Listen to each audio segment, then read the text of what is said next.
l'enchantement. Vous allez même jusqu'à dire que c'est peut-être de la faute à l'eau de Javel.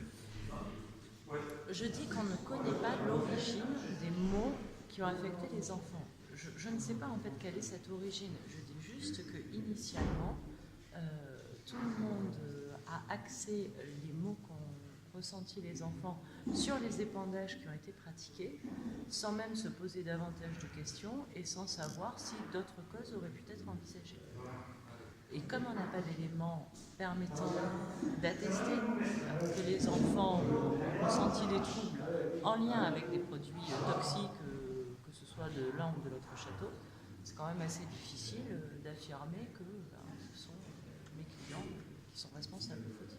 Comment vivent-ils la procédure? Parce qu'il y a eu plusieurs étapes jusqu'à se renvoyer devant le tribunal correctionnel. Aujourd'hui, vos clients, ils sont dans quel état d'esprit par rapport à ça? D'abord, ils sont soulagés que l'audience soit terminée, puisqu'effectivement, ils souhaitaient venir s'expliquer directement. Après, qu'est-ce que vous voulez? Depuis le départ, ils ont pris les choses avec beaucoup de sérénité, parce que, effectivement, c'est un château qui joue le jeu, qui respecte les règles de l'art. Voilà, mais évidemment, on ne peut pas nier qu'ils aimeraient que ça se termine maintenant. Vous avez parlé de chasse aux sorcières. Oui, de chasse aux sorcières, parce qu'effectivement, les associations qui sont parties civiles, que ce soit la séquence ou Génération Future, ont un but qui est tout à fait noble, mais on est vraiment quand même centré aussi sur ce débat pour ou contre les pesticides.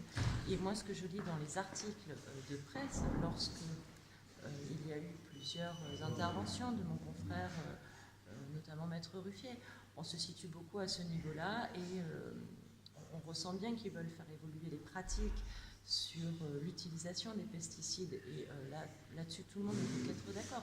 Mais pour autant, ça ne veut pas dire qu'il faut sacrifier des viticulteurs qui eux essaient en revanche de jouer les règles du jeu.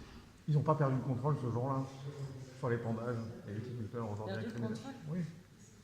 Par rapport aux conditions météo, on nous dit... Ah ben non, mais ça, depuis le départ, effectivement, ils ont toujours dit que pour eux, les épandages avaient été pratiqués, comme je disais, dans les règles de l'art, ça c'est sûr. Merci.